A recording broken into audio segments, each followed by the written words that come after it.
Yo, what is going on YouTube? Welcome back to the channel. Today we have another draft analysis here on the channel, and this one is going to be for the UBL Low Tier. I am super excited for this one. I've always wanted to do like a proper low tier league. UBL has always been my home. I helped found the UBL, and I'm super excited to come back. So if you guys are new around here, then support is greatly appreciated. If you leave a like, comment, and subscribe, that would be amazing. I would love you forever. And yeah, we'll get right into the draft analysis here in a second.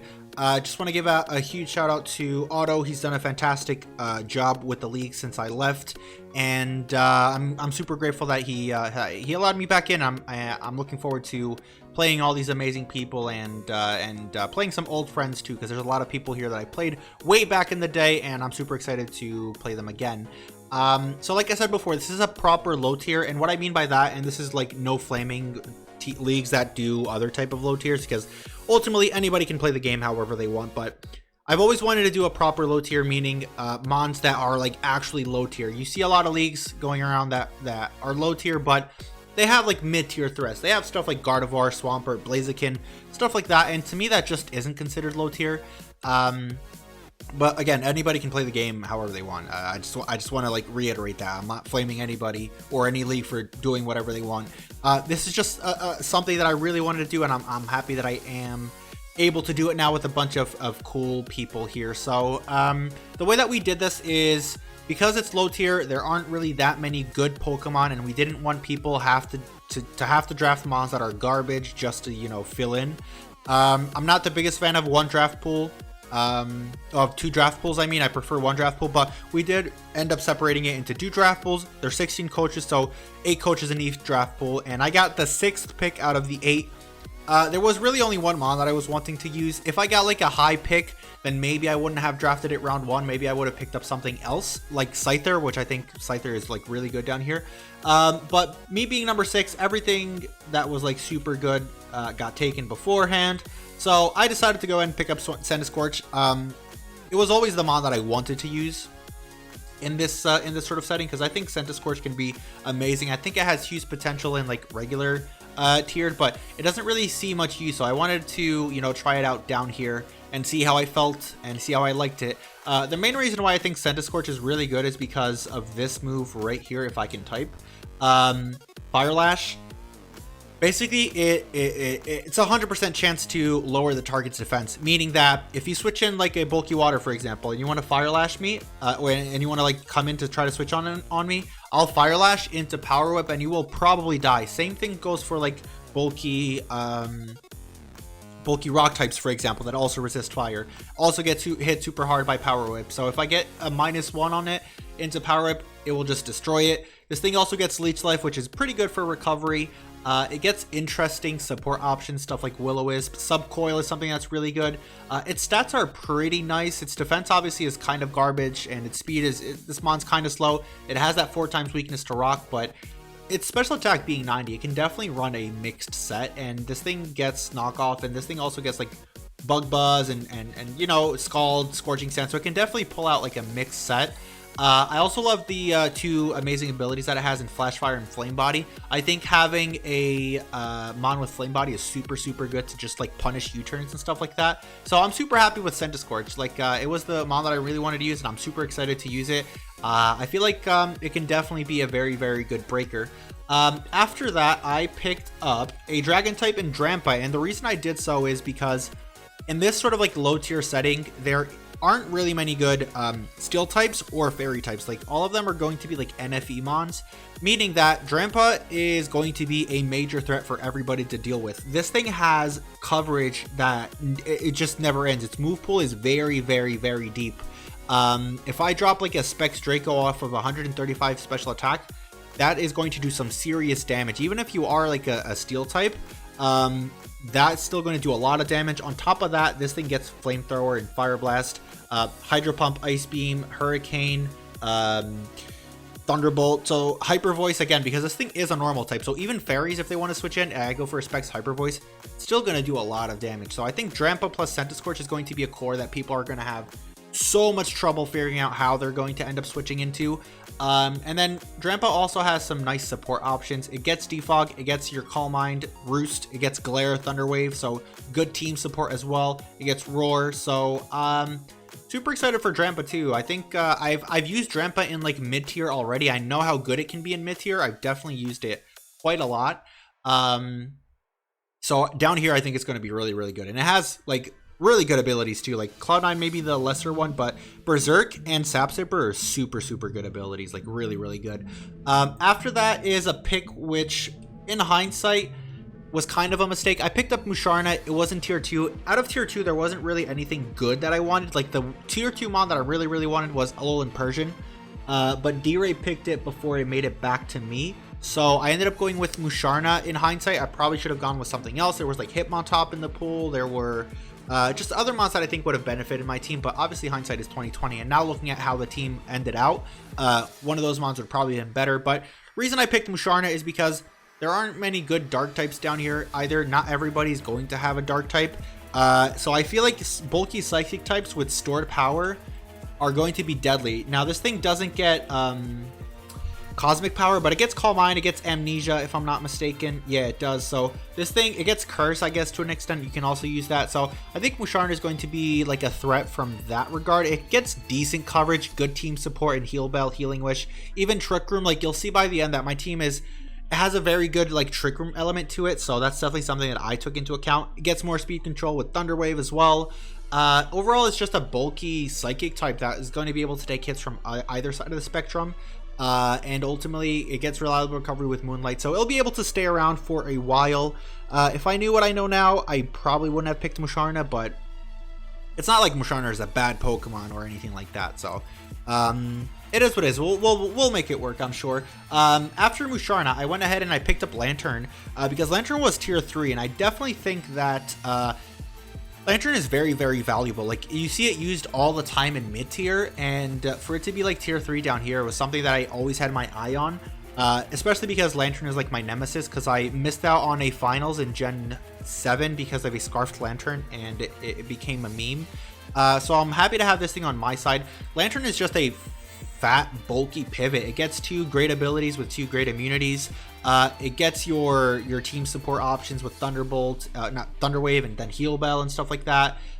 You know, Lantern is just the type of mon that it takes a hit, it can do damage back for sure, it gets decent coverage, but its main thing is like Volt Switch out and then get something in for safe, and that's something that I can really, really appreciate in Lantern. Again, the 2 immunities in the abilities is something that I think is going to be so valuable down here, so valuable. So I'm happy with Lantern. Lantern I probably don't need to say a lot on, because again, it's one of the mons that's probably used the most in like standard tiers. So yeah, Lantern is a pretty good addition to the team for sure. So after picking up Lantern in round 5, I decided to pick up Garbodor. Now it's kind of a requirement for me nowadays to draft spikes and toxic spikes, and I think down here in a low tier setting, not everybody's going to have a good grounded poison type, so I think toxic spikes are going to be really, really good. Garbodor gives me a good poison type, a good grounded poison type, so other teams can't exactly do the same thing to me. So I'm happy with that aspect of Garbodor as well. It's kind of bulky, like it's not the bulkiest, but it's certainly not frail. It's not the strongest, but it does sort of pack a punch. It's my fastest mon on the team at this point, so that's something interesting to note as well. Outside of the spikes and toxic spikes, which I will definitely be using a lot, this thing also got body press this gen, super good. Clear Smog for, you know, removing stat boosts on other things, so it can provide the team with some utility. Ultimately, Gunk Shot plus Drain Punch is probably all you need most weeks, because I'd imagine that's going to hit a lot of things super hard. Gunk Shot just hits super hard, like 120 base power coming off of Stab, even if it's only 95 attack. Definitely think it's going to be something that we'll be able to use. Gets interesting coverage like Seed Bomb and Rock Blast, so Pain Split as well. It's a good Pokemon. I've definitely seen Garbodor used a lot in mid tier. Haven't used it myself, so I'll give it a crack and see how we end up doing with it. Now, going into this next pick, we did pick up Sandslash, but I do have to tell you guys that I've already made a couple of transactions going into week 2, and Sandslash is one of the mons that I ended up dropping. Reason being is, well, I'll go into why I picked Sandslash first, and then I'll explain why I dropped it. I picked it up because it gets rapid spin, so for Scorch that's good, so I don't always have to run boots.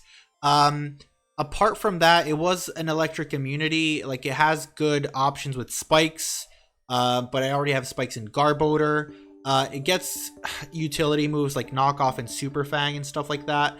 But the reason I did drop it is because a lot of things that Sandslash does, I already have on my team. Like, I already have a good electric immunity and Lantern, and there's not that many good electric types down here. So I don't feel like that's going to be the most valuable thing in the world. Obviously it gets spikes, but Garbodor also already has spikes. So overall, I didn't think Sandslash offered the most to the team. So I ended up dropping it, and I picked up Regirock.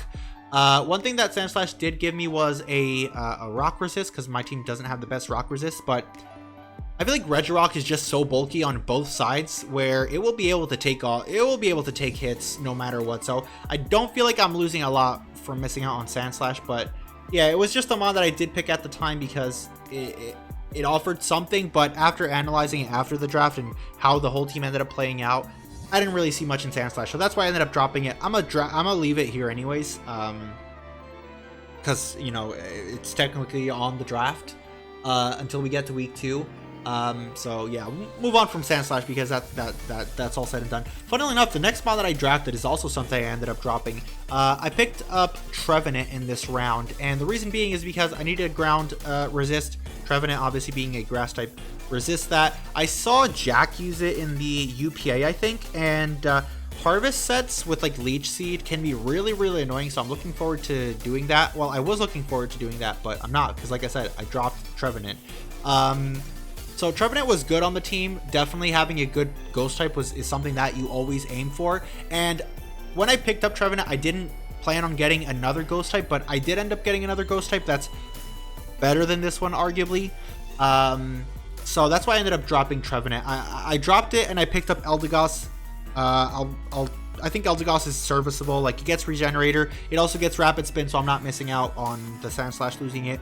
I think it also gets Leech Seed. It doesn't get the best coverage, but I think as a ground resist, Eldegoss will be perfectly serviceable. So I'll move on from Trevenant, but having Poltergeist was just really good. Unfortunately, it just wasn't meant to be, because next round, this is the ghost type that I picked up, and Haunter is, I think, or I know for sure Haunter is a better offensive ghost type than Trevenant is. It's also faster, which gave my team a much needed speed, because as you can see, my team is fairly slow. It does have a Trick Room aspect to it, but some natural speed is always very good. Now Gengar always wrecks shit in like standard, because of the combination of like ghost plus poison plus a coverage move often just goes in on teams a lot. And I think Gengar has 130 base special attack, if I'm not mistaken. I can't even type. Gengar has, god damn it, I can't type. Gengar has 130, yeah, so Haunter has 115, so that's not really that big of a difference. So Haunter definitely packs a punch. Obviously, it's frail as shit, but it's not a mon that you want to run Eviolite on anyways. You'll just, you know, run through attacks, Life Orb maybe with like Trick or something. I don't know. It just gets good coverage options. I'm expecting it to do more or less what Gengar does, which is just like break teams apart. So this coupled with Drampa, coupled up with Scorch, I think is just going to be really good. Super excited to use Haunter. Yeah, it's a 2 poison type, so, but again, Haunter isn't really a mon that you draft and think, oh, I need Haunter to take hits from this type. So I didn't care about doubling up on a psychic weakness with Garbodor, because this thing's probably dies to any hit anyways. Look at its bulk, it's just not there, so I don't really care about that much. It gets Levitate, so it's a ground immunity, so that's pretty nice for the team.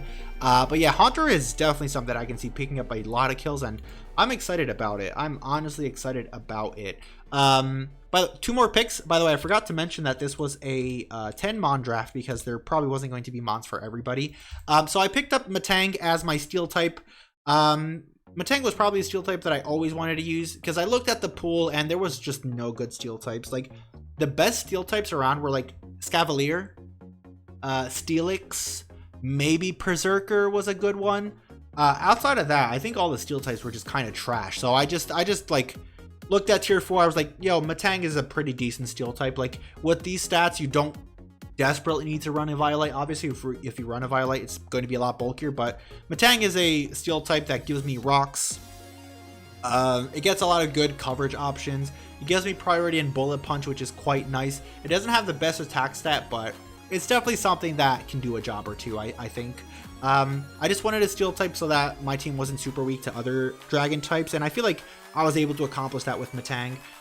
Its coverage is like really good, so I'm perfectly happy with Metang. Like I said, well, there weren't really many good steel types down here anyway, so I just kind of picked up one that I wanted to use and I thought could be good.